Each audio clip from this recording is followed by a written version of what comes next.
તો આ તરફ ભરૂચમાં આલી કાછિયાવાડમાં પાલિકાએ કર્યું છે બુદ્ધિનું પ્રદર્શન। પેવર બ્લોક નાખ્યા પછી ગટર લાઇન બનાવવાનું યાદ આવ્યું હોય તે પ્રકારની આખી સ્થિતિ છે। પાલિકાએ ચૂંટણી પહેલા નાખ્યા હતા પેવર બ્લોક, પાલિકાએ હવે બ્લોક ઉખાડી ગટર બનાવવાનું શરૂ કર્યું। ગટર લાઇનની કામગીરીથી સ્થાનિકોમાં ભારે હાલાકી જોવા મળી છે।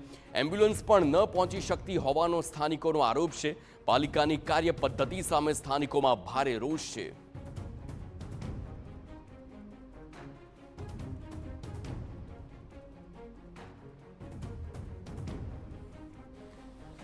જવા આવવાનો પ્રોબ્લેમ છે। કોઈ ઉંમરવાળો માણસ પડી જાય તો ઉપાડી છે સાહેબ। અમારે બીજી વસ્તુ કે છે કે આજે કોઈ બીમાર માટે અમારે એમ્બ્યુલન્સ બોલાવી હોય સાહેબ તો અમારા ઘર તક આવી નથી શકતી।